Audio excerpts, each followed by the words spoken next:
సామెతలు 14వ అధ్యాయం 24వ వచనం. మొన్న ఏం ధ్యానించుకున్నాం మనం? ఎవరైనా చెప్తారా? నీతిమంతులు వివేకం కలిగిన వాళ్ళు ఎలా ఉంటారో అందరూ ఎందుకని చెప్పారు? సామెతలు మొదటి నుంచి అదే ఉంది కాబట్టి చెప్తున్నారు. 14:21 ఏం చూసాము?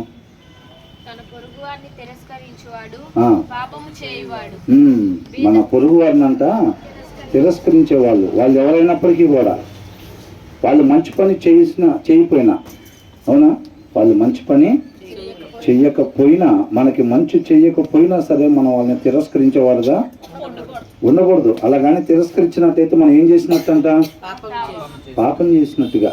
మనం ఏమనుకుంటాం? పాపం అంటే బూతులు తిట్టడం, అవునా, సినిమాలు చూడటం, లేకపోతే మగవాళ్ళు అయితే మద్యం సేవించటం, ఇలాంటి పాపంగా అనుకుంటాం. కానీ తోటి వారిని మనం తృణీకరించటం, నెగ్లెక్ట్ చేయటం, దూరం పెట్టడం, రిజెక్ట్ చేయటం, అవి మనం పాపంగా ఎంచుకోమన్నమాట. అవి తరచుగానే మనం చేస్తూ ఉంటాం. ఇలాంటి పెద్ద పెద్ద అయితేనే మనం పాపంగా చూసుకుంటాం, కానీ మిగతాయి మనం పాపంగా చూడం అన్నమాట. కాబట్టి ఇక్కడ ఏమనుంది? పొరుగు వారిని తిరస్కరించేవాడు పాపం చేసేవాడంట. మరి ఎవరు ఆస్వాదించబడతారు? పేదలను కటాక్షించేవాడు. పేదల్లో ఎవరైతే అవసరతలో ఉన్న వాళ్ళ పైన దయ చూపిస్తారో వాళ్ళు ఆస్వాదింపబడతారని ఉంది. But blessed is the one who is kind to the needy అని అంటున్నారు. అవసరతలో ఉన్న వాళ్ళ పైన ఎవరైతే దయ చూపిస్తారో వాళ్ళు, ఒకవేళ అంతకుముందు మనకి మేలు చేసి లేకపోతే అయినా సరే మనం చేయాలి. ఎక్కడ? ఈ ప్లేస్ వరకా? మరి ఎక్కడైనా సరే మన జీవితంలో ప్రతి క్షణం కూడా పరిచర్యలో భాగమే. మొత్తం ఎక్కడున్నా సరే ఆయన కృపను బట్టి మనం ఎక్కడికి నడిపిస్తే అక్కడ ఆయన చిత్తాన్ని నెరవేర్చేవారుగా, ఆయన నమ్మని మహింపరిచేవారుగా మనం ఉండాలి. కాబట్టి మన పొరుగు వారిని మనం తృణీకరించినట్టయితే మనం పాపం చేసిన వాళ్ళంగా ఉంటాం. తర్వాత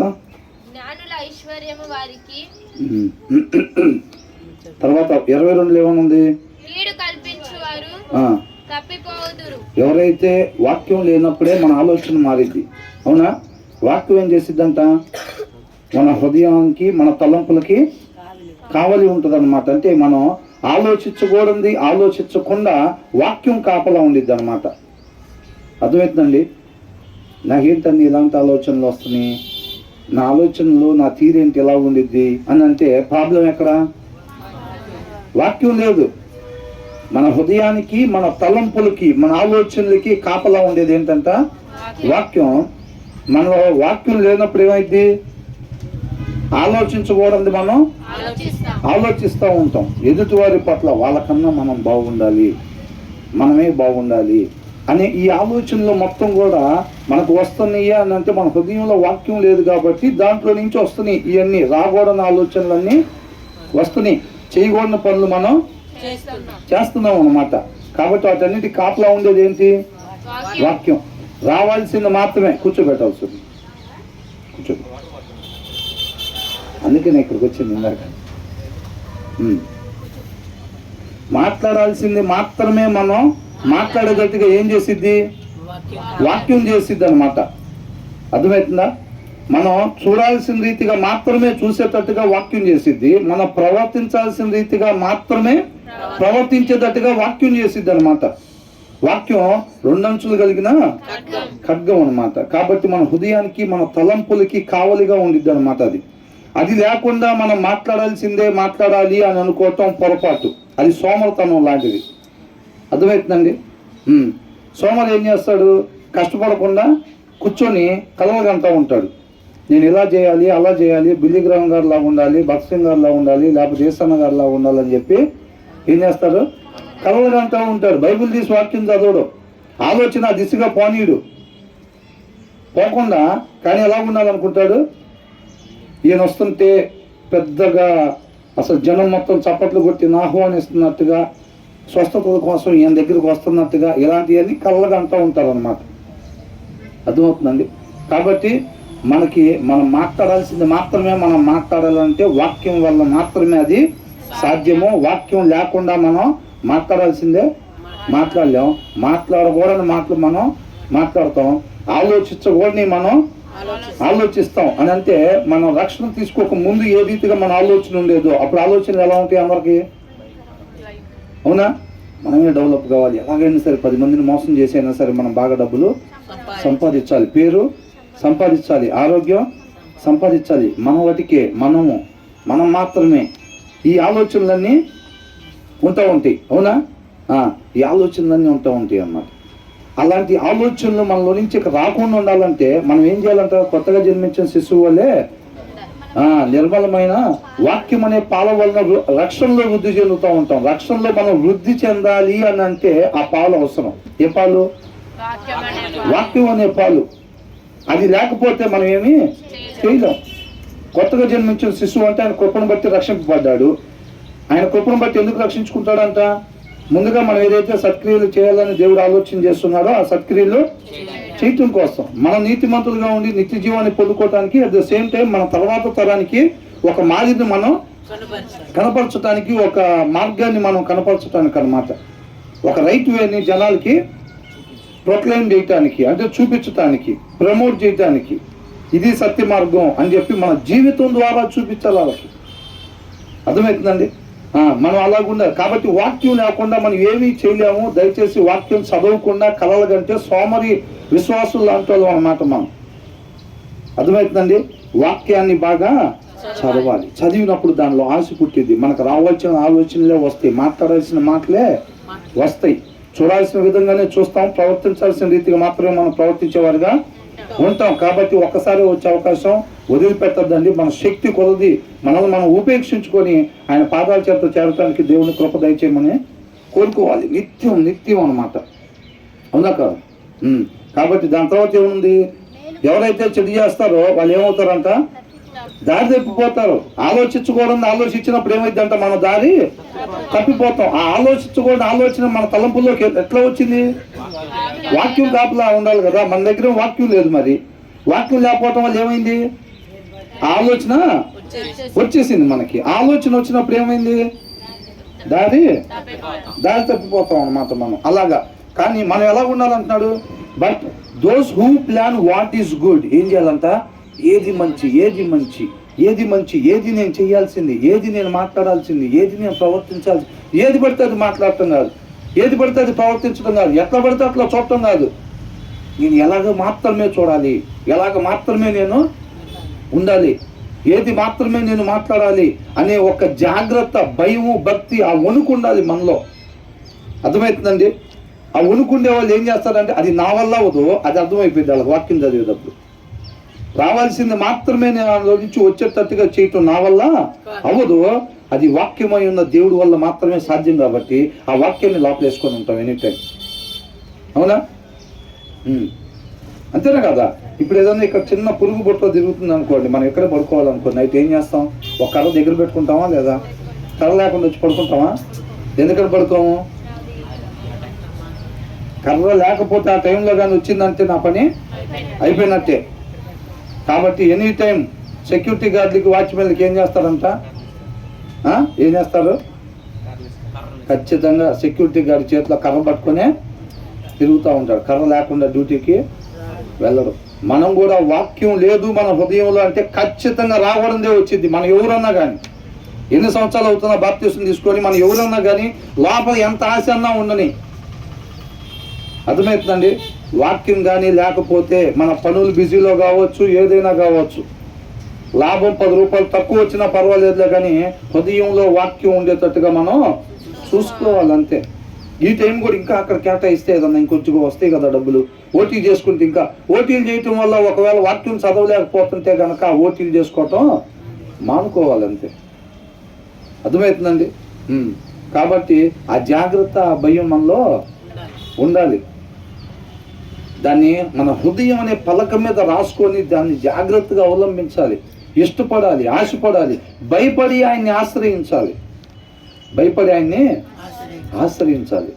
అప్పుడు ఆశపడే ప్రాణాన్ని దేవుడు తృప్తిపరుస్తాడు. ఆయన కృపను బట్టి ఆయన పాదాల చెంత చేర్చుకొని చక్కగా ఇష్టపడే వాళ్ళ హృదయాలు మంచి నేలలాగా దున్ని ఆయన విత్తనాలనే నాటుతాడన్నమాట. మనం ఎంతగా ఆశపడితే దేవుడు అంతగా వాడుకుంటాడు మనల్ని. అర్థమవుతుందండి? హృదయపూర్వకంగా ఉండాలి, పైన మాటలకు కాకుండా అట్లా. కాబట్టి ఏమంటున్నాడు, ఆ దినం సమీపించే కొలది సమాజంగా కూడుకోవటం మానుకోకుండా మరీ ఎక్కువగా కూడుకొని ఏం చేయాలంట, ఒకరినొకరిని హెచ్చరించుకుంటా, పురికొలుపుకుంటా, సత్క్రియలు చేసుకుంటా అంట, పురికొలుపుకోవాలంట. మనం ఒకరి ఇంటికి ప్రార్థనకి వెళ్ళినప్పుడు ఏమైంది, గుడికి పెట్టుకున్నారు ఎవరో, అక్కడికి వెళ్ళినప్పుడు వాళ్ళు ఏం చేస్తారు, వాళ్ళ అబ్బాయి పుట్టినరోజు లేకపోతే ఏదైనా ఒక మంచి మేలు జరిగింది, కృతజ్ఞత కూడిక పెట్టుకున్నారు, చక్కగా 10 మందికి వాక్యాన్ని వినిపిస్తున్నారు, 10 మందికి ఆహారాన్ని పెడుతున్నారు, వాళ్ళు ప్రేమ ఆతిథ్యాన్ని ఇస్తున్నారు. అవన్నీ కూడా మనకు చూసినప్పుడు మనం కూడా ఏమవుతామంటే పురుకొల్పబడతాం అన్నమాట. అర్థమవుతుందండి?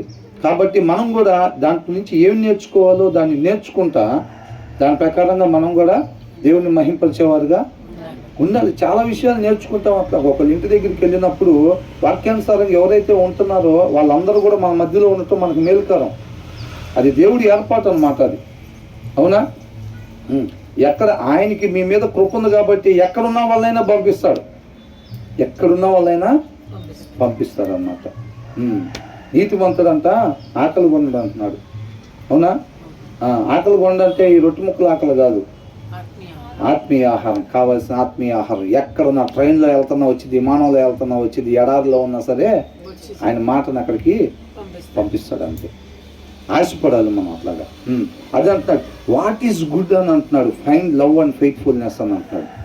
ఏది మంచి అది చూసుకోవాలి. మేలు మాత్రమే చేసే దేవుడు. మనం కూడా ఎలా ఉండాలి, మేలు మాత్రమే చేయాలి, మంచి మాత్రమే మాట్లాడాలి. నా చూపు అనేక మందికి మాదిరికరంగా ఉండాలి, నా ప్రవర్తన అనేక మందికి మాదిరికరంగా, మంచి మాదిరికరంగా ఉండాలి అనేది మనం చూసుకుని ఎవరైతే చేస్తారో వాళ్ళు ఆస్వాదింపబడతారని అంటున్నారు. అవునా? తర్వాత ఏమంటున్నారు 23లో, లాభమే కలుగును. అవునా?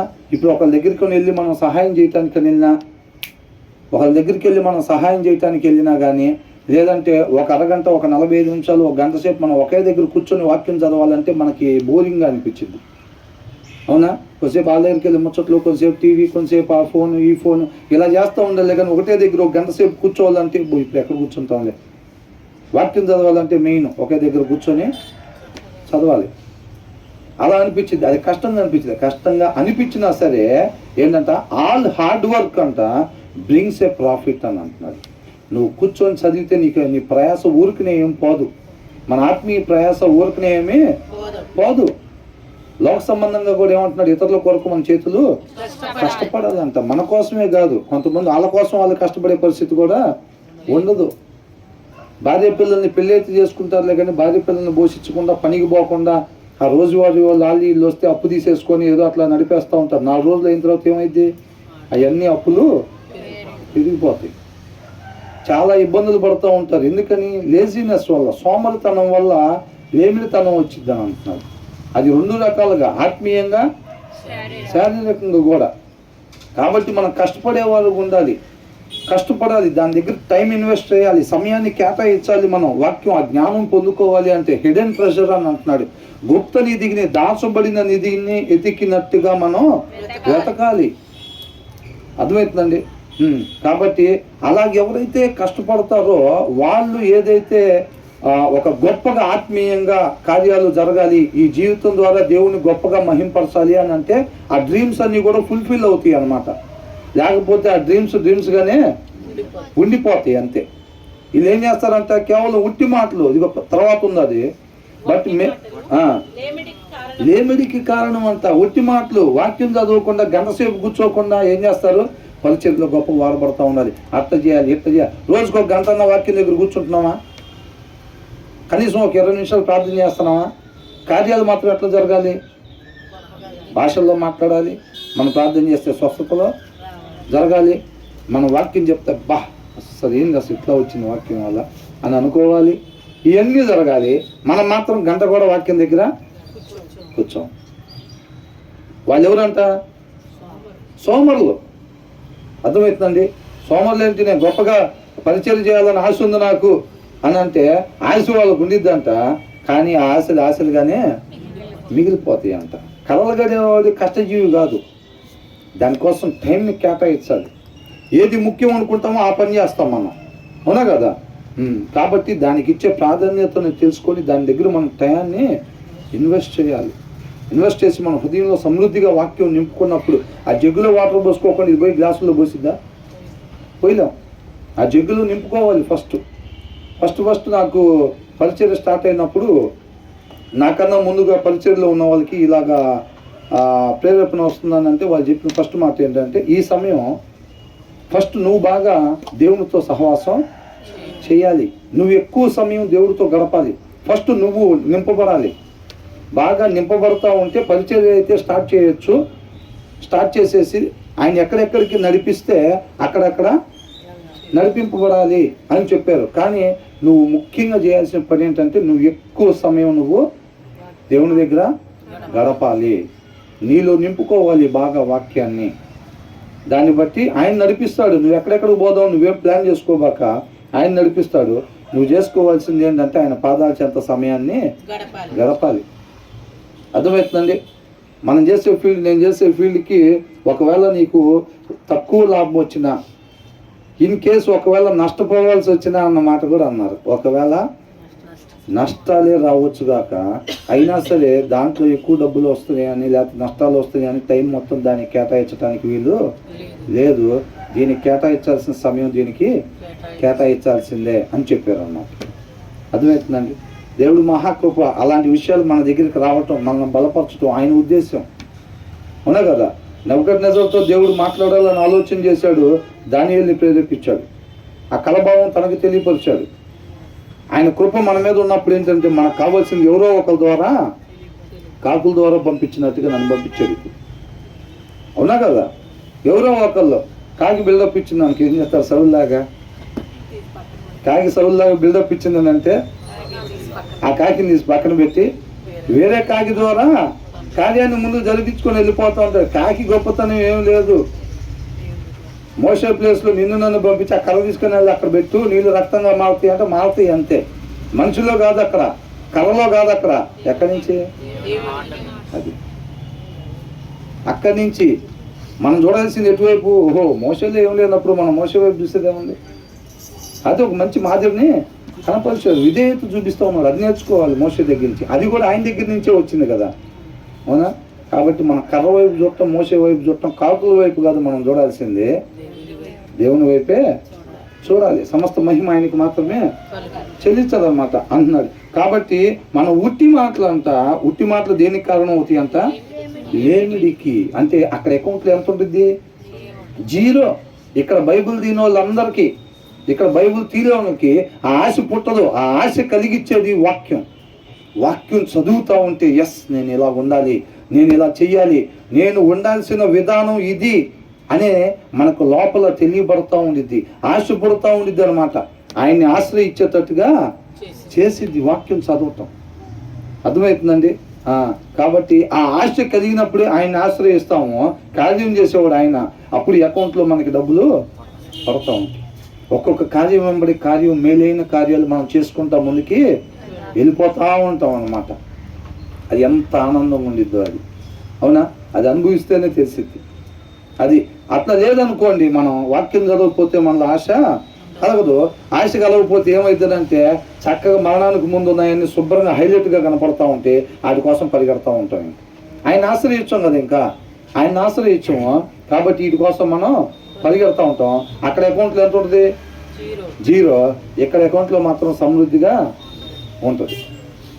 ధనం ఉండే దగ్గర దేవుడు దీంతో నింపేసాం, మనం ఈ డబ్బులతో నింపేసాం.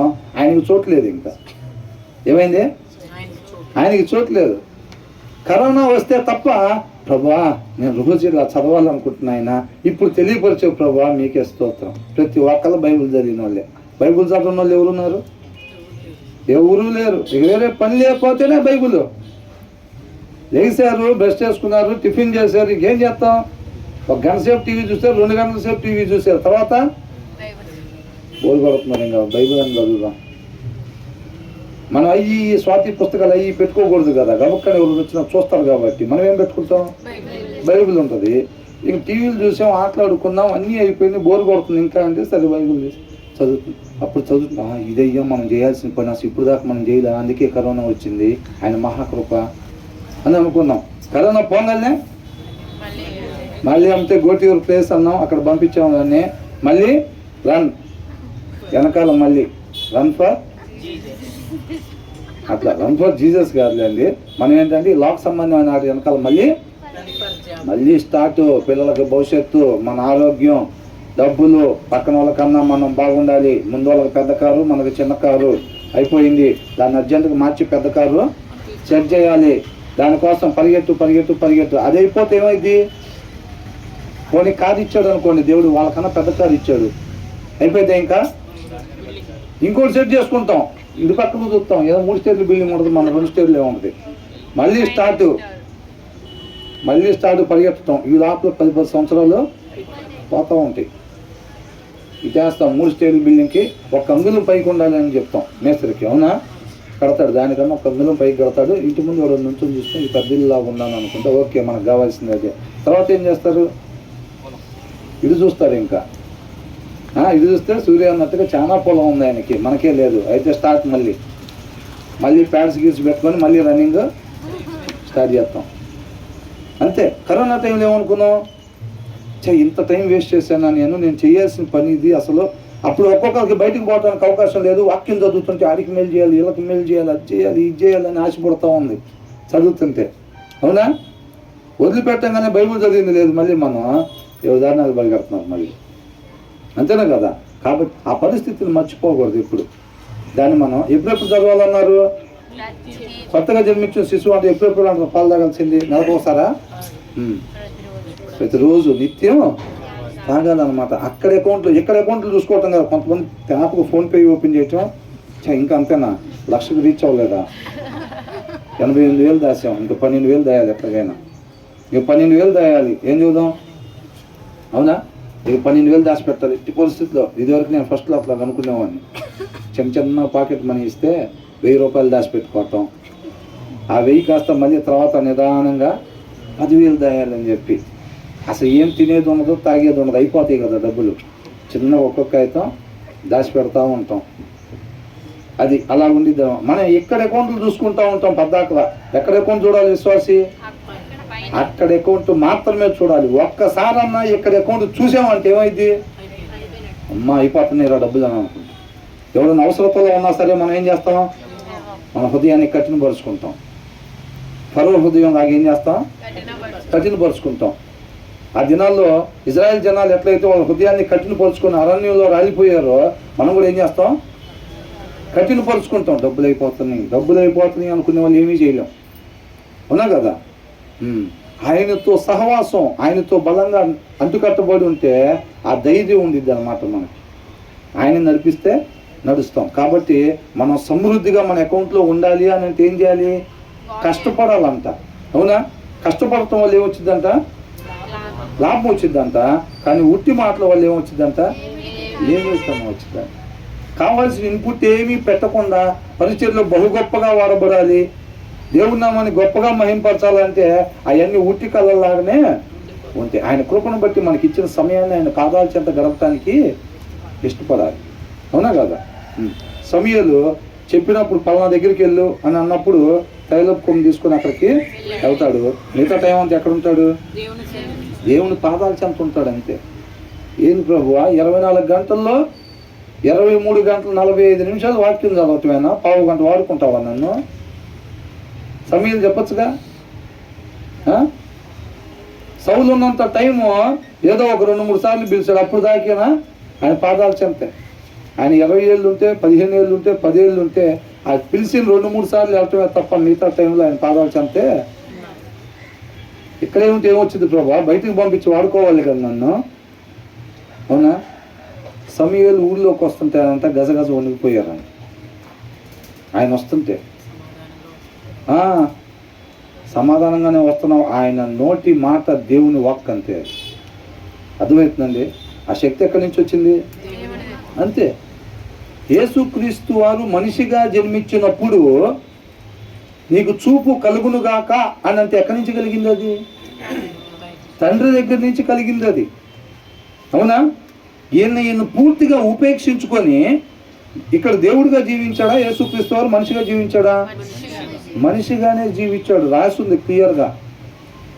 అబ్రహాం శరీర సంతానంగా జన్మించి ఆయన జీవించాడు. నీకు చూపు కలుగునుగాక అంటే కలిగింది అని అంటే అప్పుడు తండ్రి దగ్గర నుంచి పొందుకున్నాడు దాన్ని, ఆ శక్తిని పొందుకొని ఇక్కడ రిలీజ్ చేస్తున్నాడు. అవునా? కాబట్టి మనం చక్కగా దేవుని పాదాల చెంత సమయాన్ని గడపాలి. ఒక్కసారి పిలిచావు, రెండుసార్లు పిలిచావు, మిగతా టైం ఏం పిలవలేదు, అంత పవర్ సమయంలో నింపబడింది అన్నమాట. మనల్ని మనం పూర్తిగా ఉపేక్షించుకోవాలి. ఇంకెప్పుడు ప్రభావ పిలిచేది? 5 గంటలు ఉన్నా నీ పాదాల చెంత, 10 గంటలు ఉన్నా, 20 గంటలు ఉన్నా, ఇక మిగిలింది 4 గంటలే రోజులో, అది కూడా ఇక్కడే ఉంచుతున్నావు ఏంటి అని అనుకున్నారా? ఆయన పాదాల చెంత నేను ఉపేక్షించుకుని ఆయన పాదాల చెంత ఉన్నాడు. ఆయన ఎప్పుడు పిలిస్తే అప్పుడు వెళ్ళటమే. అది అర్థమైందండి. కొంతమందికి ఏమన్నదంటే వాక్యం చదవకూడదు, ఆ సత్సంగా సహాయం చేసే పనులు బిజీగా ఉండాలనుకుంటారు.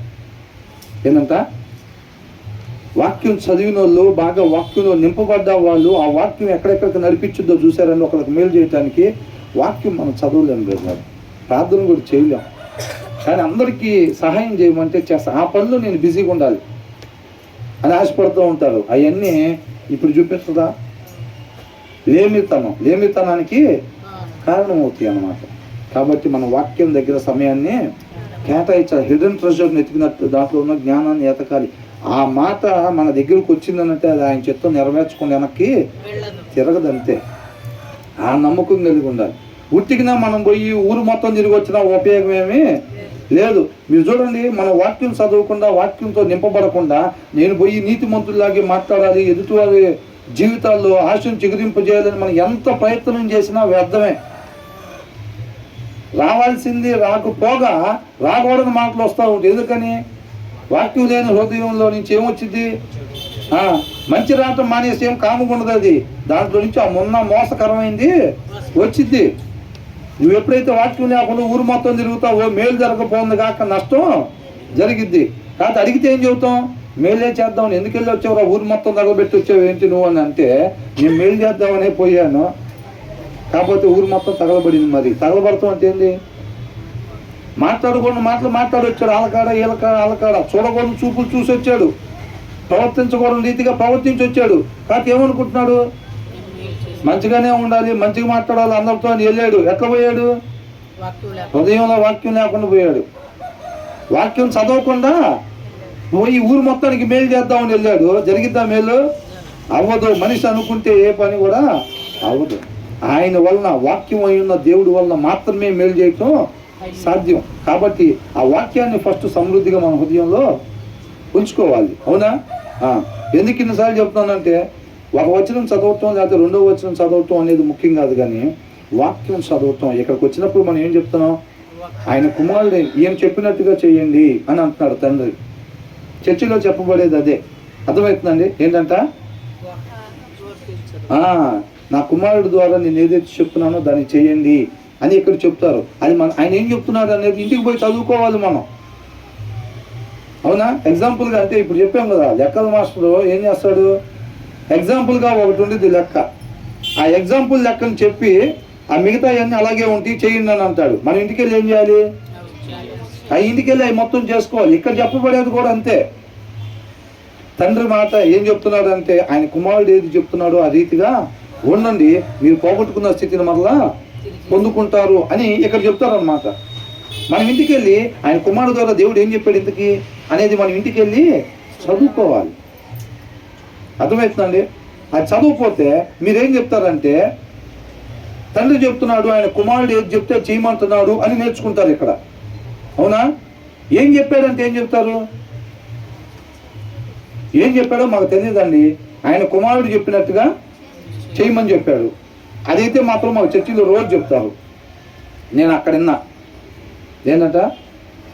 వాక్యంలో ఏది ఉందో అది చెయ్యండి, మీరు నీతిమంతులుగా ఉంటారు, దేవుని పిల్లలుగా ఉంటారు, నిత్య జీవానికి వారసులుగా ఉంటారని చెప్తున్నారండి. నిత్య జీవానికి వెళ్ళాలంటే మాత్రం నీతిమంతులుగా ఉండాలి. నీతిమంతులుగా ఉండాలంటే వాక్యం చదవాలి. అప్పుడు ఆశ కలిగి దాని ప్రకారంగా నడిపించింది. అది మాకు అంతవరకు తెలుసు. మరి వాక్యాన్ని అనుసరిస్తే నీతిమంతులు అని అంటారు. వాక్యంలో ఏముందంటే అది మాత్రం తెలియదండి. అది ఎక్కడ చేయాలి? అది ఇంటి దగ్గరికి వెళ్ళి చదవాలి. ఎక్కడ చెప్పే మాటలు గుర్తుంటుంది. ఏమని? నిత్య జీవానికి పోవాలంటే ఆయన పిల్లలుగా ఉండాలి, నీతిమంతులుగా ఉండాలి, వాక్యాన్ని చదివి దాన్ని అనుసరించే వాళ్ళు ఇలా ఉంటారు అంట అని చెప్పి ఇక్కడ నేర్చుకుంటాం. ఆ వాక్యంలో ఏముందని అంటే అది ఇంటికి పోయిన తర్వాత చదువుకుంటే తెలిసింది. అది చెప్పేది. అర్థమవుతుందండి? నిత్య జీవానికి ఎవరు పోతారో తెలిస్తే ఉపయోగం ఏం లేదు. అది ఏం చేయమంటున్నారో అది ఇంటికి పోయి చదివి దాన్ని చేస్తే ఉపయోగం ఉండిద్ది. కాబట్టి దీన్ని బట్టి మనకి ఏమర్థమైంది? ఎక్కడ ఆయన కుమారుడు చెప్పింది చేయండి అని తండ్రి చెప్తున్నాడు. ఆయన కుమారుడు ఏం చెప్పాడు అనేది ఇంటికి పోయి మనం చదువుకుంటుంటే తెలుస్తుంది. కంటిన్యూ రీడింగ్ ఎవరు చేస్తున్నారు? బైబిల్ క్రమంగా వరుసనే చదువుకుంటూ వెళ్ళేది ఎంతమంది చేస్తున్నారు?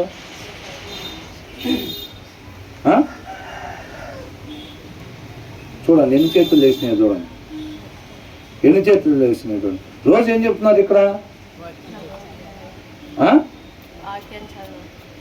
అదే రేపు అంటుంది కుయ్యో ముర్రో అన్న ఉపయోగం ఏం లేదు. అవునా? పెన్నల కన్నా నా మనుషులను పంపించి నేను మీకు చిలక చెప్పినట్టు చెప్పా కదా మీకు రోజు చెప్పాను. నేను అలసిపోయింది నాకు చెప్పాను నేను మీకు. అయినా మీరు నా మాటనే వినలా. ఆ దినాన చెరలోకి పంపించాడు. అవును ఎన్నోసార్లు చెప్తే మార్చుకోకపోతే చెరలోకి పంపించాడు. రేపు కూడా ఉండిద్ది. అవునా?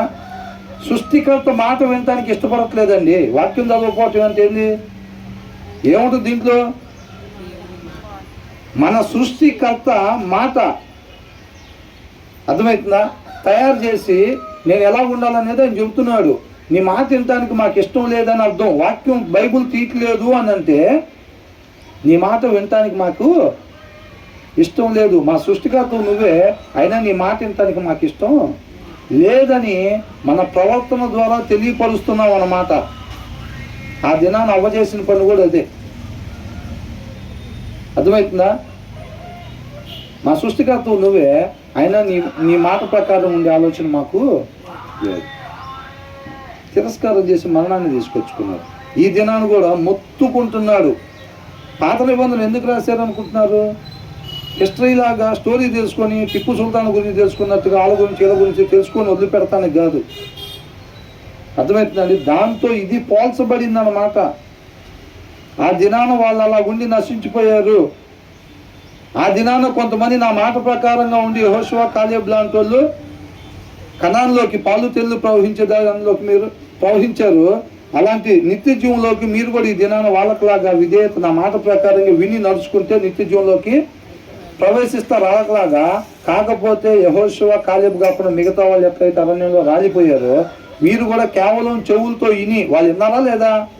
వాళ్ళు కూడా విన్నారు. అరణ్యంలో రాలిపోయిన వాళ్ళందరూ కూడా వాళ్ళు చెవులతో విన్నారు. అర్థమైందా? ముందుకు నడవండి అంటే ముందుకు నడవటం అట్లాగా వాళ్ళు చెవులతో దేవుడి మాటని విన్నారు. మోసే ద్వారా చెప్పేది విన్నారు. విన్నా దానికి వాళ్ళు విధేయతని చూపించలా. మీరు కూడా వింటున్నారా లేదా? వింటున్నారు. ఏమని? వాక్యం చదవాలి అనేది ఏం చేస్తున్నారు? వింటున్నారు. కానీ చదువుతున్నారా? చేతులు ఎన్నెత్తారు? అది అర్థమైందండి? నేలలో మునిగి లేగితే నిత్య జీవం రాదు. ఐగుప్తులో నుంచి బయటకు వచ్చిన ప్రతి ఒక్కరు కణాల్లోకి వెళ్ళలేదు. అర్థమవుతుందండి? ఐగుప్తులోంచి బయటకు ఆయన కృపను బట్టి తీసుకొచ్చాడు. విధేయత చూపిస్తేనే అంతం వరకు నిత్య జీవం. అర్థమవుతుందండి? కాబట్టి చదవండి. ఇక్కడ 2-3 వచనాలు మనం ఏదో చదువుకున్నామా అనేది కాదు. మనం వాక్యం చదువుకోకపోతే మాత్రం ఆ సృష్టికర్త మాటను మనం వినకపోతే దాని ప్రకారం ఉండాలని ఆశ రాదు. ఆయన ఆశ్రయించాలన్న. అర్థమవుతుందండి? కాబట్టి జ్ఞానం కలిగి ఉండండి. ఆ జ్ఞానం రావాలంటే వాక్యం చదవాలి బాగా. కాబట్టి కష్టపడాలి. కష్టంగా ఉన్నా సరే మనం ఏం చేయాలి? చదవాలి. తర్వాత ఏమంటున్నాడు 24లో? అసలు జ్ఞానులకి ఐశ్వర్యం ఉండేది ఏంటి? ఆత్మీయ ఐశ్వర్యం. అంతే. అక్కడ అకౌంట్లో వాళ్ళు ఎక్కడ అకౌంట్లో చూస్తారా? ఇక్కడ అకౌంట్లో వేసుకునేవన్నీ జ్ఞానం అందరు అసలు అర్థమవుతుందండి. The wealth of the wise అని అన్నారు. అర్థమవుతుందా? హిడెన్ ట్రెజర్ని ఎతికినట్టు ఎతకపోతే దారి తప్పిపోయే అవకాశం ఉంది. మనం వెల్త్ ఆఫ్ ద వైజ్ అంటే జ్ఞానులే ఆస్తులు సంపాదించుకున్నారు, బైబిల్ కూడా చెబుతున్నది అని అనుకుంటాం. అర్థమవుతుందండి. హిడెన్ ట్రెజర్ అంటే దాచబడి ఉన్నదాన్ని, ఆ అక్షరం వెనుకలు ఉన్న సారాంశాన్ని మనం పట్టుకోవాలి. అట్లా కాకుండా మన ఊరికి పైపైన చదువుకుంటూ వెళ్ళినప్పుడు ఏమైందంటే, జ్ఞానుల ఐశ్వర్యం అంటే జ్ఞానులు కూడా ఐశ్వర్యం సంపాదించుకున్నారు ఆ రోజుల్లో, మన జ్ఞానిగా ఉండమంటున్నాడు అంటే మనం కూడా డబ్బులు దాచుకోవచ్చు అన్నమాట అనుకుంటాం, మనం అపార్థం చేసుకుంటాం. అర్థమవుతుందండి. కాబట్టి ఆ ఆశ ఆయనగా తెలుసుకోవాలనే ఆశ ఉండాలన్నమాట. ఈ రోజులో చాలా మంది దారి తప్పిపోతుంది. ఎందుకు? ఏసై పేరు చెప్పి అద్భుతాలు అంటున్నారు, ఆశ్చర్యకరాలు ఎదుగుదలని అంటున్నారు, బంగారం లాంటి భవిష్యత్తు అని అంటున్నారు. అల్లాడిపోతున్నారా లోకంలో? తినటానికి లేక, ఆరోగ్యం లేక, ఐశ్వర్యం లేక, పేరు లేక అల్లాడిపోతున్నారా? రండి ఏసై దగ్గరికి అంటున్నారు. అంతేంది? ఇదే పైన ఆయనగా తెలుసుకోవటం కోసం ఆయన దగ్గరికి రావాలంట. అప్పుడు నీకు దాంట్లో ఉన్న సారాంశం దొరికింది. అంతే తప్ప నువ్వు దేనికోసం ఆల్రెడీ ఆశపడి దానికోసం ఏసై దగ్గరికి రావటం కాదు. వితౌట్ కండిషన్స్ సబ్మిట్ చేసుకోవాలి. ప్రభా, పిల్లల పెళ్లి కోసం చర్చికి వస్తున్నా, ప్రమోషన్ కోసం చర్చికి వస్తున్నా, ఆరోగ్యం కోసం చర్చికి వస్తున్నా, ఇట్లాంటి దేనికోసమో కాదు వచ్చేది, ఆయనగా తెలుసుకోవటం కోసం నువ్వు వాక్యం దగ్గర కూర్చున్నావంటే మాత్రం. ఇప్పుడు నేను ఒక పని చేస్తున్నా, వాక్యం చదువుకుంటే బిజినెస్ డెవలప్ అయ్యింది బాగా. ఏంటంట? వాక్యం 10 అధ్యాయాలు చదివి అంటే కస్టమర్ల మీద కస్టమర్లు వచ్చేస్తారు అన్నది నా లోపల పెట్టుకుంటే ఏమైందంటే, ఇలాగే జ్ఞానులు సంపాదించుకున్న సంపాదన అనగానే నేను కూడా ఎస్ సంపాదించుకోవాలను ఇలాగే అర్థమైద్ది మనకి. ఎందుకని? మనం ఆయన దగ్గరికి వచ్చిన ఉద్దేశం ఏంటి? బిజినెస్ బాగా డెవలప్ అవ్వాలి కాబట్టి బాగా 10 అధ్యాయాలు చదవాలి, ఇవాళ కుదిరితే 15 అధ్యాయాలు చదవాలి. ఎందుకు? బిజినెస్ డెవలప్ కావటం కోసం. ఆ ఉద్దేశంతో ఆయన దగ్గరికి వచ్చామనుకో వాటినే ఎత్తుక్కుంటాం, మనం అనుకునేకెళ్ళనే పోతా ఉంది ఆలోచన. అట్లా కాకుండా మనల్ని మనం పూర్తిగా ఉపేక్షించుకొని ఆయన వెంబడించాలంట. అర్థమవుతుందండి. మనం ఉపేక్షించుకోకుండా వెంబడించినా ఉపయోగం ఏమీ లేదు. మనం ఏదైతే ఉపేక్షించుకోకుండా అట్టి పెట్టుకున్నామో అదే మనం నాశనం చేసిద్ది. అర్థమవుతుందండి. ఆ ఒక్క విషయమే, మిగతా అన్ని బ్రహ్మాండంగా చేస్తానని ఆ ఒక్కటి చాలు, ఆ ఒక్కటే చాలు. ఒక్కటి దాచిపెట్టుకున్నా మన సంగతి తెలిసిద్ది అది. అర్థమవుతుందండి. కాబట్టి పూర్తిగా మనల్ని ఉపేక్షించుకొని ఆయన్ని వెంబడిస్తే ఉపయోగం ఉండిద్ది. ఇస్కరియోతు యూదా ఒక్కటే పెట్టుకున్నాడు, నీటిగా సమాధి చేస్తుంది. అవునా కదా? అపవాదిని కూడా అంతే, చాలామందిని అంతే. అవునా కదా? బిలాంలాగా ఉండొద్దు అని చెప్పి రాస్తుంది వాక్యంలో. ఎన్ని పెట్టుకున్నాడు? అన్ని పాపాలు చేయాలన్న పెట్టుకున్నాడా? కాదు. నీకు ఏది కావాలో అది నేను ఇస్తానని అనగానే ఆశ పుట్టింది, దానివల్ల అయిపోయాడు. అవునా కదా? కాబట్టి మనల్ని మనం పూర్తిగా ఉపేక్షించుకున్నప్పుడు దాని లోపల ఉన్న సారాంశం అర్థమైంది అనమాట మనకి. ఇక్కడ ఏమంటున్నాడు? The wealth of the wise is their crown అని అంటున్నాడు. వెల్త్ ఆఫ్ ద వైజ్ అంటే ఏంటి? నేను చదివేటప్పుడు అందరూ ఆడుకుంటున్నారా చక్కగా? లేకపోతే ఒక సిస్టమ్ పెడదాం, వాక్యం అందించేటప్పుడు అందరూ అందించాలని పెడదాం. అందరూ అందించాలని పెడితే కొద్దిగా భయం ఉంటుంది. అది ఏంటంటే the wealth of the wise, జ్ఞానుల ఐశ్వర్యం. అంటే వాళ్ళు ఏ ఐశ్వర్యం సంపాదించుకుంటారు? వాళ్ళు ఎక్కడ ఐశ్వర్యం సంపాదిస్తారు? వాళ్ళు అది ఒకరికి సహాయం చేసినప్పుడు, ఒకరికి మేలైన మాటలు చెప్పినప్పుడు, మంచిగా మనం ప్రవర్తించి ఆ మంచి మార్గాన్ని ఒకరికి కనపరిచినప్పుడు మనం ఏమైందంటే 50,000 వేసే అకౌంట్లో అన్నట్టు ఇది. అది మనం ఇక్కడ ఒక 50,000 అకౌంట్లో వేసి ఇంటికి వెళ్తాం, ఎలా ఉండిద్ది? దాచుకున్నాం, 50,000 పెరిగినాయి మొన్న కన్నా, మొన్న 4 లక్షలు ఉన్నాయి, ఇవాళ ఇంకొక 50,000 వేసి వచ్చాం, 4.5 అయినాయి, ఇంకొక 50 వేసామంటే 5 అయినట్టే ఇంకా అనుకుంటూ ఉంటాం. జ్ఞానులు ఎలాగెళ్తారంట? ఈ లోకంలో ఉన్న డబ్బులు పెట్టి, ఆ దగ్గర ఉన్న డబ్బులు పెట్టి ఎవరికన్నా ఏదన్నా ఇప్పించి 50,000 ఎక్కడ అకౌంట్లో వేసామని చెప్పి ఆనందంగా ఇంటికి వెళ్తూ ఉంటాడు. ఆ పక్కన ఒక లోకస్తుడు అని చూసి ఏమనుకుంటాడు? పిచ్చోళ్ళ ఉన్నాడు, ఉన్న డబ్బులు అవి చేసుకుని ఇంటికి వెళ్తున్నాడు అనుకుంటారు. ఏమనుకుంటాడు? బ్రహ్మాండంగా ఒక 50,000 అకౌంట్లో వేసాం అక్కడ అనుకుంటాడు. అవునా? ఇంకా ఏం ఆశపడతాడు? వీళ్ళు ఎక్కడ ఆశపడినట్టు ఇంకొక 50,000, ఇంకొక 50,000, ఇంకొక 1,00,000 అకౌంట్లోకి వేస్తూ ఉండాలి అనుకుంటాడు. ఎక్కడ? అక్కడ. అంటే ఇంకా కష్టపడి వచ్చిన డబ్బులతో ఇంకా వాళ్ళకి ఏదైనా ఇప్పించాలి, ఇంకొకరు ఎవరైనా అవసరంలో ఉన్న వాళ్ళకి ఇప్పించాలి. వీళ్ళు ఎట్లా అనుకుంటూ ఉంటారు. వీళ్ళు ఏం చేస్తూ ఉంటారు? ఎవరికి ఇవ్వకుండా అచ్చంగా దాచి పెట్టుకొని ఇక్కడ అకౌంట్లో వేసుకుంటూ ఉండాలనుకుంటారు. అదేనా? The wealth of the wise is their crown అంటున్నాడు, అంటే కిరీటం. అర్థమవుతుందండి? వీళ్ళు ఎవరెవరికైతే సహాయం చేస్తున్నారో, ఎవరెవరికైతే మేలు చేస్తున్నారో, రేపు వీళ్ళ కిరీటం వాళ్ళే. పౌలు గారు ఏమన్నారు? రేపు క్రీస్తు వచ్చినప్పుడు మీరే నాకు కిరీటం అని అన్నాడు. అది ఆయన చెప్పిన కిరీటం. అర్థమవుతుందండి? అక్కడ కిరీటం తయారు చేసుకుంటున్నారా, లేకపోతే ఇక్కడ మట్టి కిరీటాలు పెట్టుకుంటున్నారా? ఎక్కడ ఎన్ని కోట్లు ఉన్నా మట్టి కిరీటమే వచ్చేది. దాంతో మట్టి కిరీటం ఉండేది శాశ్వతంగా, అది రాజపేయి. అవునా? జ్ఞానం కలిగిన వాళ్ళు ఏం చేస్తారు? పౌలు గారు అంటున్నాడు ఆయన జీవితం మొత్తం ప్రాణార్పణంగా పోసాడంట. ప్రాణార్పణంగా పోసి అద్భుతమైన కిరీటం, రేపు మీరే నా కిరీటం అని అన్నాడు. ఆ కిరీటం గురించి చెప్పబడుతుంది అన్నమాట ఇక్కడ. వాళ్ళు సంపాదించుకునేది, జ్ఞానులు సంపాదించుకునే సంపాదన అది. పొద్దు నుంచి సాయంత్రం దాకా కష్టపడి వచ్చే దారిలో ఎవరన్నా అవసరతలో ఉంటే వాళ్ళకి సహాయం చేస్తే నాకు కష్టం వేస్ట్ కాలేదురా అనుకోవాలి. దాచుకుంటే కాదు, తింటే కాదు, పిల్లల కోసం 2 ఎకరాల పొలం ఉంటే కాదు, నాకు కష్టం వేస్ట్ కాలేదురా. అసలు దాసేనరా పిల్లలకు అనుకుంటారా? పిల్లలకే దాయటం కాదు, నువ్వు నాశనం అయ్యి వాళ్ళని కూడా నాశనానికి మార్గం చూపించావు. అర్థమవుతుందండి? వాళ్ళకి నాశనాన్ని చూపించిన వాళ్ళకి ఇస్తారు. కాబట్టి the wealth of the wise is their crown అని అంటున్నాడు. But the folly of fools అని అంటే ఇక్కడ ఏమనుంది? జ్ఞానులకు కలిగి ఉన్న సంపద అని ఇచ్చాడు. ఇక్కడ జ్ఞానులు కాకపోతే ఇంకొకరు ఎవరు ఉంటారు? అజ్ఞానులు, అవివేకులు, మూర్ఖులు. అవునా? మూర్ఖులకి ఏం కలిగి ఉండిద్ది? మూర్ఖత్వం కలిగి ఉండిద్ది. అవునా? But the folly of fools, మూర్ఖుకు కలిగి ఉండే మూర్ఖత్వం అంతా ఏం మిగిల్చిద్దంట? మూఢత్వమే మిగిల్చిద్దంట. జ్ఞానులకు కలిగిన సంపద ఏం మిగిల్చింది? కిరీటాన్ని మిగిల్చింది. అవునా? జ్ఞానులకి కలిగి ఉన్న సంపద వాక్యాన్ని అనుసరిస్తూ ఉండగా ఒక్కొక్క రూపాయి ఆ అకౌంట్లో జమ చేసుకున్నారు. రేపు అదే వాళ్ళకి కిరీటంగా ఉంది. జ్ఞానులకి కలిగి ఉండే సంపద కిరీటాన్ని తీసుకొస్తే, మూర్ఖుడు కలిగి ఉండే మూర్ఖత్వం ఏం తీసుకొచ్చిందంట? మూఢత్వాన్ని తీసుకొచ్చిందంట. అంటే మనం ఎలా ఉండాలి? జ్ఞానుల్లాగా ఉండాలా, లేకపోతే మూర్ఖుల్లాగా ఉండాలా?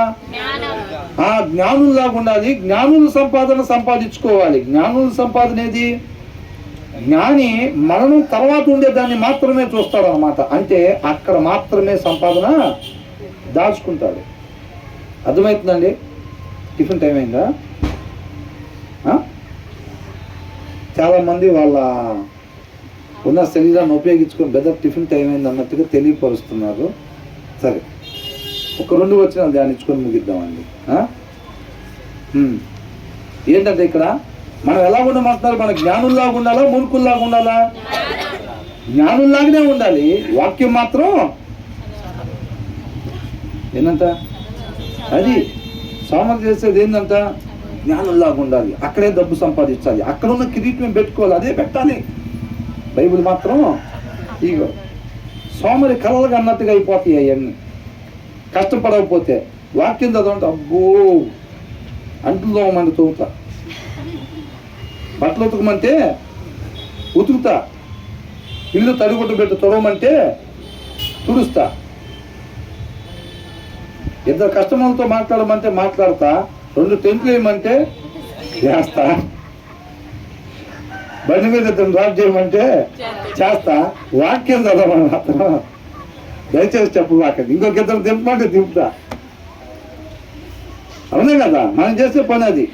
వాషింగ్ మిషన్ ఇంకోసారి వేయమంటే వేస్తా, పిల్లలకి ఇంకోసారి టిఫిన్ వండి పెట్టమంటే వండుతా. వాక్యం చదవమని చెప్పు. బాక బిర్యానీ కావాలని అడుగు, సాయంత్రం వచ్చేసరికి చేసి పెడతా. వెళ్ళేటప్పుడు వాక్యం చదవమని మాత్రం చెప్పు నాకు. అది బిర్యానీ వండటం తేలికైపోయింది, కస్టమర్తో మాట్లాడటం తేలికైంది, టెంట్లు వేయటం తేలికైంది, డ్రాప్ చేయటం తేలికైంది. వాక్యం చదవటం మాత్రం ఎంత కష్టమో. మౌంట్ ఎవరెస్ట్ ఎక్కటం అన్నా తేలికే. ఈ రెండింటిలో ఏది కావాలి కోరుకో అని అంటే, క్రీస్తుని విడుదల చేయాలా, బరబ్బాని విడుదల చేయాలా అంటే ఎవరిని అడిగారు? మరి జ్ఞానులు, మహాజ్ఞానులు. అంతేనా? జ్ఞానం లేని వాళ్ళు కాబట్టి ఎవరిని అడిగారు? బరబ్బాని విడుదల చేయమని అడిగారు. మనం కూడా ఏం చేస్తాం? ఈ రెండిట్లు ఏది కావాలో కోరుకో అంటే ఎమ్మటే తాడవుతాను మేక ఒకటి తీసుకొని మౌంట్ ఎవరెస్ట్ ఎక్తా కన్నా సిద్ధపడతాను కానీ వాక్యం మాత్రం చూడండి. పరిస్థితిని తెలియపరచడం కోసం, అవునా కదా? అలాగే అయిపోయింది మన జీవితాలు. ఒక్కసారి ఇలా పైకి చూస్తే మాత్రం అస్సలు సత్యం అని వెలుగుతూ మనం వెళ్తుంటే, అదే సినిమాల్లో చూపిస్తారు కదా, ఏసై వెళ్తుంటే చుట్టూ కొద్దిగా వెలుగు పెడతారు అట్లాగా, ఈయన ఏసై అని తెలియటం కోసం. అవునా? మనం పోతుంటే మన ఇంట్లో నుంచి బయటకు పోగానే మొత్తం వెలుగు, సత్యం సత్యం సత్యం అని చెప్పి లోపల సకాల్లో స్పీకర్లు బిగించుకున్నట్టుగా అట్లా ఉండాలని ఒక్కసారి పైకి చూస్తేనేమో అట్లా అనుకుంటాము. ఏడు చూస్తేనేమో మన వాక్యం చదవనప్పుడంట మేలైంది మాట్లాడకపోగా ఏమొచ్చిందంట? మన వాక్యం లేనప్పుడు దాంట్లో వచ్చి మోసకరమైంది వచ్చింది కదా. ఎక్కడికరా బయటికి వెళ్తున్నావు అంటే ఏం చెప్తారు? నీతి మంతుడు మాట్లాడి రావాలని వెళ్తున్నా అంటారు. వాళ్ళ ఉద్దేశం కూడా అదే. ఖాళీ జగ్గు పట్టుకొని, ఖాళీ జగ్గు ఉండదు, దాంట్లో ఏముండిద్ది? ఉంటే వాక్యం ఉండాలి, లేదా మోసకరమైంది ఉండిద్ది. వాక్యం లేదు కాబట్టి ఏముంటుంది? మోసకరమైంది ఉంటుంది. అడిగితే ఏం చెప్తాడు? నీతి అందరి గ్లాసుల్లో పోసొద్దామని వెళ్తున్నా అని చెప్తాడు. అడుగుతుంటే ఆడపోయి ఏం పోతాడు? మోసకరమైంది వస్తాడు. మేలైన మాట వీళ్ళు అనుకుంటే వాక్యం చదవకుండా నీట్గా బయలుదేరి ఆభరణాలన్నీ తీసేసి తగుమాత్రంగా కాబట్టి మనం తగుమాత్రంగా వాక్యం చదవకుండా బయటకు పోయినా వచ్చేది కంపే. అవునా కదా? అడిగితే ఏం చేస్తారు? నేను చర్చికి వెళ్ళి పాటలు పాడతా కదా, నేను నోరు తెరిస్తే ఆటోమేటిక్గా ఎదుటి వాళ్ళు జీవం కలిగిద్ది అనుకుంటారు. ఇక్కడ ఇంటి దగ్గర ఏం చదవకపోతే జీవం కలగంద గాక జీవితాల మీద ఆశపోయిద్ది మన మాటలు వింటే. ఆడపోయి ఏం మాట్లాడతాం? బావ పోయిన వారం ఎంత మిగిలిన బావా అంటాడు. అవునా? పర్వాలేదు, వ్యాపారం బాగానే జరుగుతుంది, పోయిన వారం ఎంత మిగిలింది అంటాడు. ఆయనకి ఏమవుతుందంటే వాక్యం వాడు కూడా ఆత్మీయంగా బలపరచడం పోనిచ్చి ఏమైంది? వాడు కళ్ళు లోక సంబంధంగా పోయేటట్టుగా 4 మాటలు మాట్లాడి వస్తాం మనం. దానివల్ల ఏమైంది హాని అనుకుంటాం. నీకు తెలియదు, నువ్వు వచ్చిన తర్వాత ఆటోమేటిక్గా బైబిల్ చదవటం అనుకొని వాడు కూడా 4 డబ్బులు మిగిల్చుకోవటానికి పని చేస్తూ ఉంటాడు. ఇంకా అర్థమవుతుందా? అలాంటివే జరుగుతాయి. సత్యాన్ని ప్రకాశింపజేయండి కాక చీకటిని ప్రకాశింపజేయాల్సి వస్తాం. వాక్యం చదవడం అందుకనే బయటకు పోయాడని అంటే ఆ ప్లేసులో వెలుగుగా ఉండగాక చీకటిగా ఉంటారన్నమాట. అంత భయంకరం. వాక్యం చదవాలి మనం బాగా. దయచేసి వాక్యం చదవండి. అవునా? అన్ని చోట్ల వాక్యాలు రాసుంటే మనం ఏం రాయాలంటే ఇక్కడ వాక్యం చదవండి అని రాయాలి. అవునా? వాక్యంలో ఉండే ఒక వచనం ఇక్కడ, ఒక వచనం అక్కడ, ఒక వచనం ఇక్కడ కాదు. బిల్లీ గ్రహం గారు అంట నా సక్సెస్కి సీక్రెట్ ఏంటంటే 3 ఉన్నాయి అంటే ఏంటంటే ప్రార్థన, ప్రార్థన, ప్రార్థన. మన ఫెలోషిప్కి ఎవరైనా వస్తే ఎటు చూసినా కానీ వాక్యం చదవండి. ఏందిరా బాబు ఎటు చూసినా కానీ పొరపాటు ఇటు చూసి ఇటు కూడా వాక్యం చదవండి. వచ్చా చదివితే పోతుంది, ఎందుకు వచ్చింది? ఆ ఇంటికి పోయిన వాక్యం చదవాలి. అది అర్థమవుతుందా? మెట్లు ఎక్కేటప్పుడు కూడా దేవుడు ఒకవేళ 2 ఫ్లోర్లో 1 ఫ్లోర్ ఇచ్చాడు అనుకోండి, మెట్లు ఎక్కేటప్పుడు కూడా వెల్కమ్ ఇలా కాకుండా వాక్యం చదవండి. బ్రదర్ మరి మెట్ల మీద నడుస్తాం కదా, మరి అది వాక్యం చదవండి అనే పదం, వాక్యం అనే పదం కాళ్ళ కింద ఉండిద్దేమోగా. ఆచారం, ఆచారమేగా మనం పట్టుకునేది. ఆచారం ఏం కాదు. అర్థమవుతుందండి? అది ఆచారమే అది. కాబట్టి మనం వాక్యం చదవండి, వాక్యం చదవండి, వాక్యం చదవండి 4 సార్లు చెప్పటం వల్ల చేస్తారా లేదా? కాబట్టి మనం వాక్యాన్ని చదవాలి. ఇక్కడ ఏమని ఉంటున్నాడు? కాబట్టి మనం మూఢులుగా ఉండకూడదంట, జ్ఞానుల వలె ఉండే. జ్ఞానం ఎక్కడి నుంచి వచ్చింది? తర్వాత వచ్చిన వాళ్ళు వచ్చింది. వివేకం కలిగిన వాళ్ళ హృదయంలో అంట జ్ఞానం సుఖనిద్ర చేసిద్దంట. అసలు చదువుతుంటే ఎలాగుందో అసలు అర్థమవుతుందండి. వివేకం కలిగిన వాళ్ళ హృదయంలో జ్ఞానం ఏం చేసిద్దంట? సుఖనిద్ర, చక్కగా నిద్రపోయింది. అంటే వాళ్ళ కొదువు లేదు. జ్ఞానం కొదువు లేదు. వివేకం కలిగిన వాళ్ళకి. వివేకం ఎక్కడి నుంచి వచ్చింది? వాక్యం చదివితే వచ్చింది. ఎటు పోయినా కానీ అక్కడికి రావాల్సిందే. వాక్యంలో ఇలా ఉండండి, ఇలా ఉండొద్దు అని ఉంటుంది కదా. ఇలా ఉండండి అనేదే మన జీవిత విధానం కావాలనుకుంటాం. ఇలా ఉండండి అనేది మనకు రావాలి అని అంటే మన వాక్యం చదవాలంటే.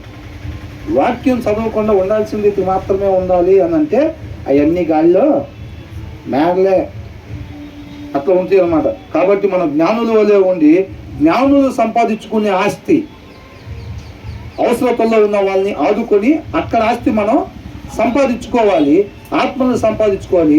అదే రేపు మనకి కిరీటంగా పెట్టబడతాయి అన్నమాట. ఎంతమందికి అర్థమైంది ఈ మాట? జ్ఞానులు పెట్టుకునే కిరీటమేనా? దానికోసమేనా మనం ఉండేది?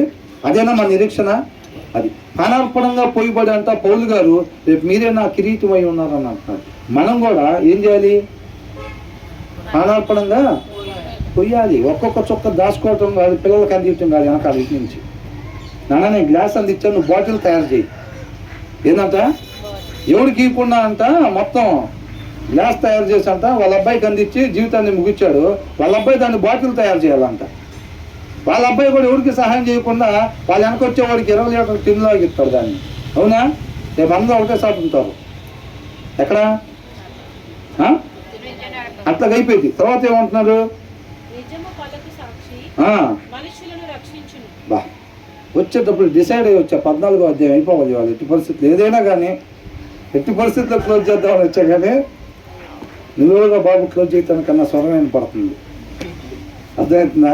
అసలు అనుకోవటానికి నువ్వెవరు? ఆల్రెడీ నా పేరు మీద రిజిస్ట్రేషన్ చేసావు కదా. ఇక మీద నా కొరకు కాకుండా నా జీవితం మీద అధికారం నువ్వు నాకు ఇచ్చి మళ్ళీ నీ సైట్కి వెళ్ళి కొలతలు వేసుకుంటావు ఏంది? అది ఆల్రెడీ నాకు అమ్మేవు కదా, అసలు ఎందుకు పోయావు దాంట్లో కానీ అంటావు. అవునా కదా? ఒకప్పుడు నాదండి, అందుకే అలవాటు ప్రకారంగా వచ్చా అంటే, ఒకప్పుడు నీది రావచ్చు కాక అట్లా రాకూడదు, బయటికి వెళ్ళి అంటాడు. అవునా కదా? ఎందుకు అనుకున్నావు అట్లాగానే అడుగుతాడు. కాబట్టి ఏమంటున్నారు ఇక్కడ? ట్రూత్ఫుల్ విట్నెస్ అని అంటున్నారు. అంటే సత్యవంతుడైన సాక్షి అని అంటున్నాడు. సత్యం, వాక్య సారాంశం సత్యం అన్నమాట. మనం ఎలాగంట ఒక సత్యవంతుడిగా ఒక సాక్షిగా జీవించేవాడు అని అంటున్నాడు. అర్థమవుతుందండి? సత్యవంతుడిగా ఒక సాక్షిగా జీవించాడు. మనం ఏం చెప్తామో తెలుసండి? మనం ఏం చెప్తాం? బ్రదర్ సాక్ష్యం చెప్తాం. ఏం చేస్తాం? సాక్ష్యం నోడుతాం, మనం చెప్తామని అంటున్నాడు. ఇక్కడ ఏమంటున్నాడు? ఏ ట్రూత్ఫుల్ విట్నెస్ సేవ్స్ లైవ్స్ అని అంటున్నాడు. అర్థమవుతుందండి? ఏం చేస్తాడంట? లైవ్స్ మనకేంటంటే ఆత్మల్ని కాపాడేవాడిగా ఉంటాడు. ఆ సత్యంగా సత్య సాక్షిగా జీవించాలన్నమాట. మనం ఎలా ఉండాలి? సత్య సాక్షిగా మనం జీవించాలి. మన జీవితం ద్వారా అవతల వాళ్ళకి సాక్ష్యాన్ని తెలియపరచాలన్నమాట. మన జీవితం ద్వారా మనం ఒక సాక్షిగా జీవిస్తా, సత్య సాక్షిగా మనం జీవిస్తా. అర్థమవుతున్నా నేను చెప్పేది? నాకు ఇంగ్లీష్ సరిగ్గా రాదు, తెలుగు సరిగ్గా రాదు. ఏం చేస్తాం? 2 మిక్సీలు వేసుకుంటున్నట్టుగా వెళ్ళిపోతా ఉంటే కొద్దిగా అర్థం చేసుకోండి దయచేసి మీరే. అర్థమవుతుందండి? కాబట్టి మనం సత్య సాక్షులుగా, సత్యంగా మాత్రమే ఉండే సాక్ష్య జీవితంగా మనం జీవిస్తా, ఆయన్ని మహింపరుస్తా. ఎట్ ద సేమ్ టైం ఏం చేయాలి? మన జీవితాల ద్వారా ఒక సాక్ష్యంగా మనం తర్వాత వాళ్ళకి అదే అంటున్నాడు. సేవ్స్ ద లైఫ్స్ అంటున్నాడు. సేవ్స్ లైఫ్స్ అని అంటే వెనకాల వాళ్ళని మనం ఎట్లా కాపాడినట్టు? మనం ఒక మంచి మార్గాన్ని వెళ్ళేటప్పుడు ఏమవుతుందంటే మనం నీతిమంతులుగా ఉంటాం, నిత్య జీవానికి చేరుకుంటాం. అట్ ద సేమ్ టైం తర్వాత వాళ్ళకి ఇది మంచి మార్గాన్ని అని చెప్పి మనం ప్రమోట్ చేస్తున్నాం అన్నమాట. అవునా? నన్నుగా నువ్వు తెలుసుకొని నీ తర్వాత నీ కుమారులకి, వాళ్ళ కుమారులకి తెలియపరచాలని అంటున్నాడు. అదే మనం చేసేది. మనం నేమందరితే నీకేమైంది అని అంటారు, నేను తప్పుగా మాట్లాడితే నీకేమైందని అంటాడు. ఖచ్చితంగా ఇది తర్వాత వాళ్ళందరికీ అయింది ప్రాబ్లం. అది మనం ఒక తప్పుడు మార్గాన్ని ఎంచుకోవటం వల్ల ఏమవుతుందంటే మనం నాశనం అయిపోయింది కాక అనేక మందికి తప్పుడు మార్గాన్ని మనం ప్రమోట్ చేసిన వాళ్ళం అవుతాం. అర్థమవుతుందండి? మనం సరిగ్గా తల్లిదండ్రులు సరిగ్గా జీవించకపోతే అది వాళ్ళ పిల్లల పట్ల శాపంగా మారింది. ఏ శాపం? But A falls witness is deceitful అని అంటున్నాడు. ఫాల్స్ విట్నెస్ ఉండకూడని రీతిగా ఎవరైతే ఉంటారో వాళ్ళు ఎక్కడికి వెళ్తారు? ఒక్కసారి 2 నిమిషాలు వినండి. ఉండకూడని రీతిగా ఉండే వాళ్ళు ఎక్కడికి వెళ్తారు? వాళ్ళు నిత్య నరకానికి వెళ్తారంట. వాళ్ళు మోసం చేస్తారని అంటున్నాడు. వాళ్ళు ఉండకూడని రీతిగా ఉండటం వల్ల వాళ్ళు నిత్య నరకానికి వెళ్తారు. ఎవరిని మోసం చేస్తారు? వాళ్ళ తర్వాత వాళ్ళని అనేక మందికి చీకటి మార్గాన్ని వాళ్ళు ప్రమోట్ చేస్తున్నారు అన్నమాట. అర్థమవుతుందండి? మంచి మాదిరికరంగా కాకుండా చెడ్డ మాదిరిని వాళ్ళు కనబరుస్తున్నారు అన్నమాట. మన జీవితం ద్వారా ఏం చేస్తున్నాం? ఏ ట్రూత్ఫుల్ విట్నెస్, సత్య సాక్షులుగా మనం జీవించాలి. అప్పుడు అనేక మందిని మనం కాపాడిన వాళ్ళంగా అవుతాం, అనేక మందికి మరణం నుంచి తప్పించిన వాళ్ళంగా అవుతాం అన్నమాట. మంచిగా మనం జీవించటం ద్వారా మనకి మాత్రమే మేలు కాదు, ఇంకా అనేక మందికి మేలు.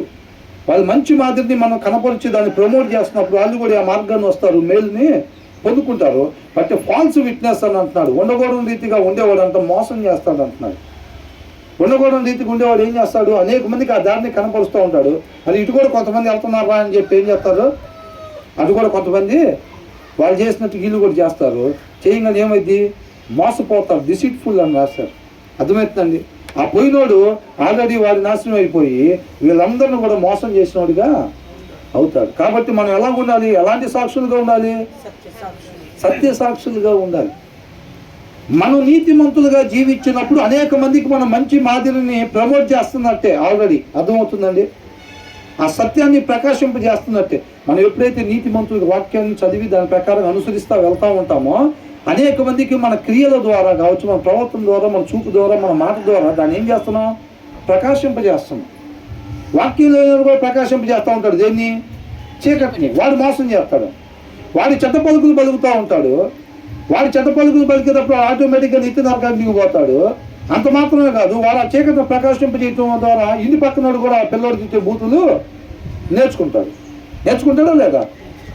మా అత్తగారిని తన్నా, మా ఆయన్ని ఇట్లా చేశా, లేకపోతే మా అబ్బాయి ఇట్లాగా అని అంటే, మా తోడుకోవాలని ఇట్లా అనగానే ఆ పక్కింటి ఆమె ఏం చేసిద్ది, డౌన్లోడ్ అయిపోతాయి. సీరియల్ డౌన్లోడ్ చేసినట్టుగా ఏమవుతాయి, డౌన్లోడ్ అయిపోతాయి.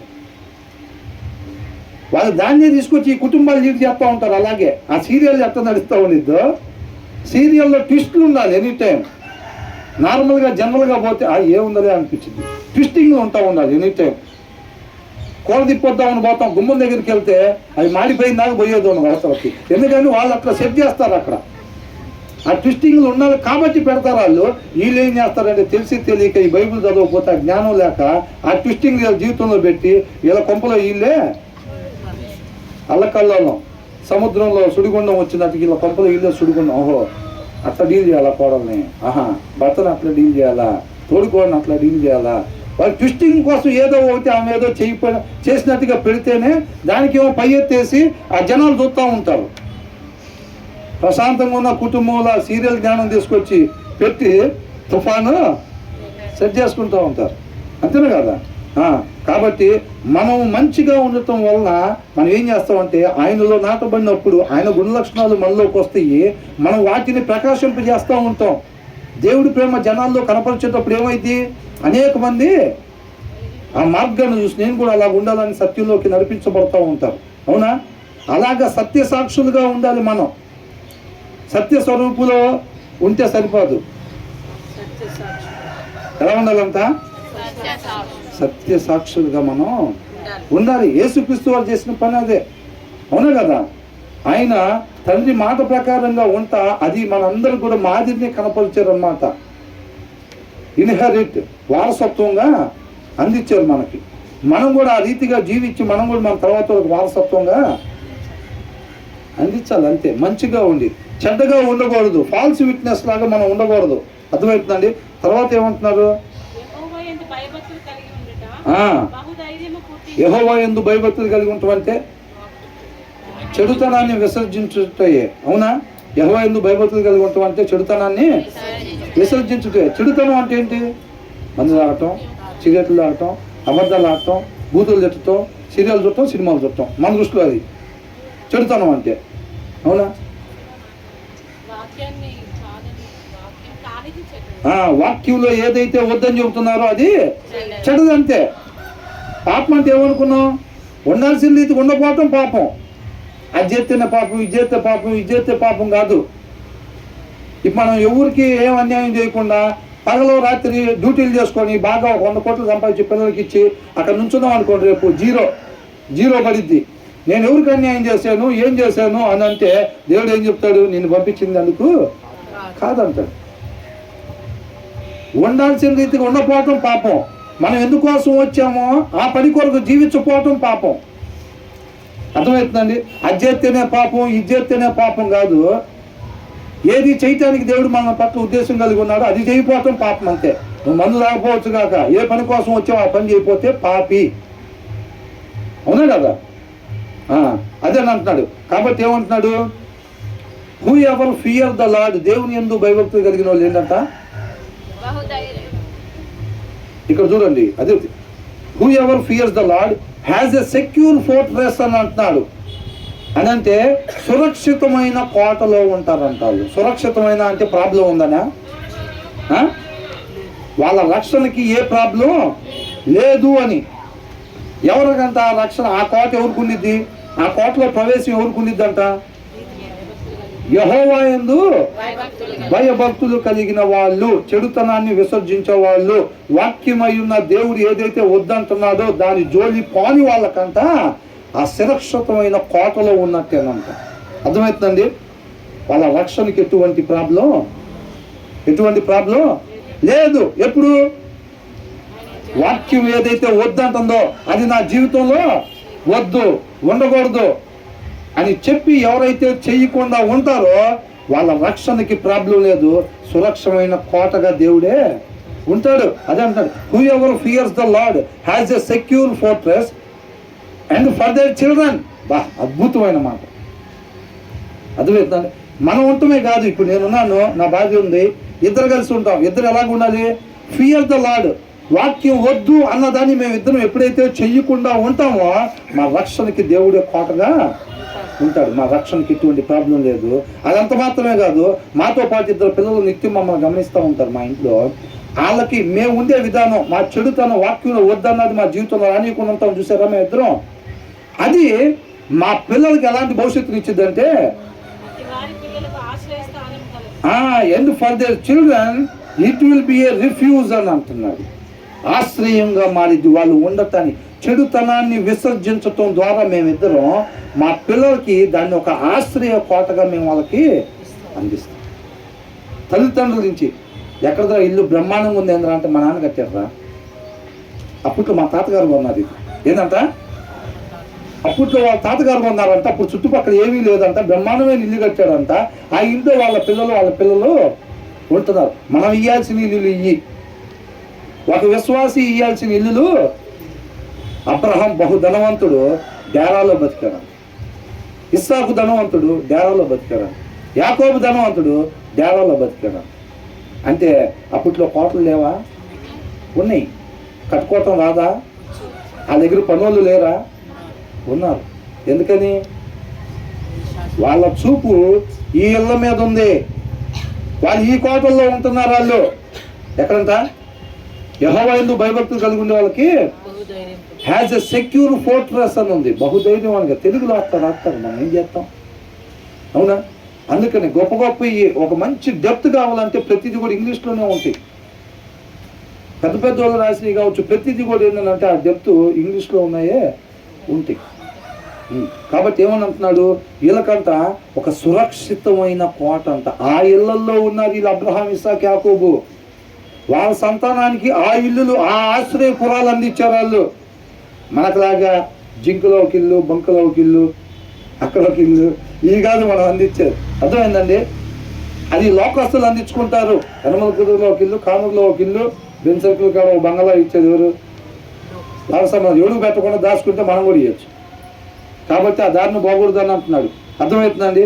వీళ్ళున్న కోటలు అయ్యి విశ్వాసం ఉండాల్సిన కోట అది. వాళ్ళ పిల్లలకి అందించాల్సిన వాళ్ళ పిల్లలకి అందించాల్సినంత ఆశ్రయాలు అవి ఆస్తులుగా ఇవ్వాలి మనం. అర్థమవుతుందండి? అదని అంటున్నాడు, who ever fears the lord. ఇదంతా ఎక్కడి నుంచి వచ్చిందంట? మనం ఆ కోటలో ఉండాలన్నా, మన పిల్లలకి దాన్ని ఆశ్రయంగా ఇవ్వాలి అనన్నా, వాక్యంలో వద్దు అన్న దాన్ని జోలి మనం పోకూడదు. కొన్ని చేస్తున్నాంగా 35 మార్కులు పైన పడి ఉంటే పాస్ అయ్యి లోపలికి రానిస్తారేమో. 10 ఆజ్ఞల్లో ఒక్కరు చేయకపోయినా అంట మిగతా 9 చేయనట్టే రాస్తుంది దాంట్లో. 10 ఆజ్ఞల్లో ఏం సీరియల్ ఒకటే కదా మనం చూసేది. సరే దానికి ఒక 5 మార్కులు తీసేయి, 95 అయితే వస్తాయిగా. ఏంటంట? సీరియల్ చూస్తాం, ఒప్పుకుంటున్నాం, మేమే ఒప్పుకుంటున్నాం. ఒక 5 మార్కులు తీసేయండి, 95 మార్కులు అయితే వస్తాయిగా.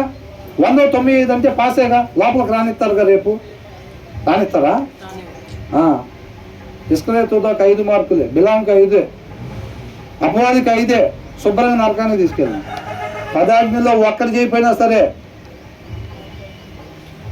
బూతులు తిట్టకుండా ఉట్టి మరలు చేస్తున్నాడు అనుకోండి ఒక ఆయన. పాపం నోరేస్తే అంత చక్కగానే మాట్లాడతాడు, మనిషి ఎదురు వస్తే మరలు చేయటమని అనుకోండి. ఆయనకు ఒక 5 మార్కులు తీసే నిత్య జీవనంలో పంపిస్తారా? 95 వేసి ఎక్కడికి పంపిస్తారు? ఒక ఆయన అసలు మరలు చేయకుండా ఎవరు వచ్చినా నమస్కారం చేసి అచ్చగా బూతులు ఎదురుతున్నాడు అనుకోండి, ఆయనకు ఒక 5 మార్కులు తగ్గించి నిత్య జీవనంలో పంపిస్తారా? మరి ఎక్కడ పంపిస్తారు? నిత్య నరకాగ్నికే. కాబట్టి వాళ్ళకి 1 ఇడ్లీ ఇచ్చా, వీళ్ళకి 1 పాతచీర ఇచ్చా, వాళ్ళకి ఇచ్చా, వీళ్ళకి ఇచ్చా, 35 పడే ఉంటే మిగతాయి మనం తప్పులు చేసి మన ఇష్టాన్ని నెరవేర్చుకునే మిగతాయి ఒక 65 చేసినా పాస్ అయితే లోపల పంపిస్తారుగా అనుకుంటే పొరపాటు. అక్కడ లెక్కలు అట్లాగా ఉండవు, అక్కడ లెక్కలు అట్లా ఉండవు, అవునా కదా? కాబట్టి 1 2 ప్రభు దాచుకున్నానంటే ఆ 2 చాలు, ఆ 1 చాలు. అదే చెబుతుంది, ఒత్తుకుంటుంది, అవునా కదా? కాబట్టి అన్నాడు, whoever fears the lord has a secure fortress. ఆ కోట ఎంతమందికి కావాలనుకుంటున్నారు? ఎత్తండి, 10th పైకి కట్టారు, అందుకే బొక్కలు పడుతుంది. ఆ కోట ఎంతమందికి కావాలనుకుంటున్నారు? చేతులు ఎత్తండి. ఇదివరకు కనీసం చేతులు ఎత్తే వాళ్ళు, ఇప్పుడు ఆ చేతులు కూడా ఎత్తకుండా చేస్తున్నారని అనుకుంటున్నారా?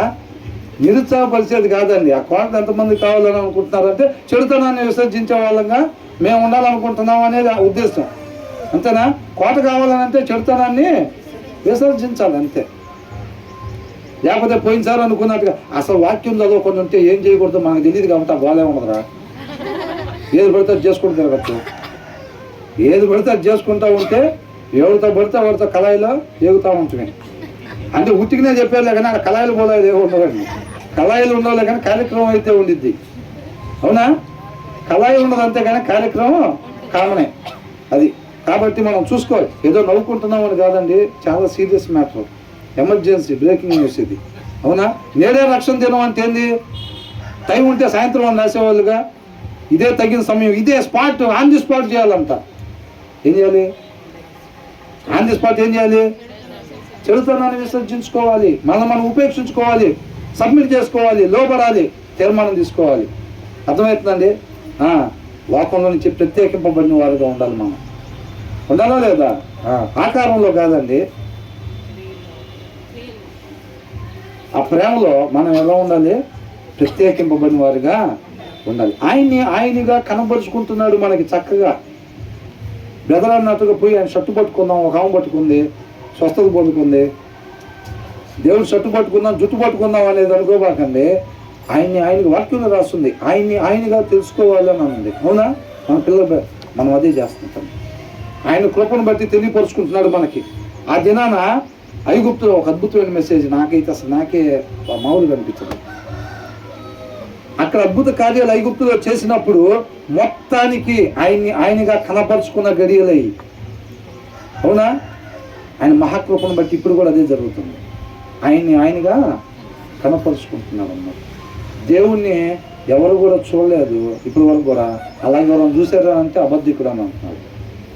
ఆయన ఫిజికల్గా ఆయన చూద్దామనే ప్రయత్నం చేయకూడదు.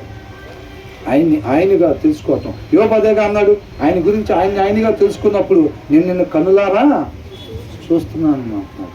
అలాగా దేవుని మనం చూసేవారుగా ఉండాలి. 35 దాకా ఉన్నాయండి, ఇంతవరకు ఆపుదాంలే, టైం చాలా అయిపోయింది. దేవుడికి మహిమ కలుగును గాక. తప్పకుండా వాక్యం చదవండి. వాక్యంలో ఏదైతే వద్దు అని అంటున్నారో అది మన జీవితంలో వద్దు అనే ఆశ కలగాలి అని అంటే వాక్యం మనం చదవాలి. దేవుడికి మహిమ కలుగును గాక.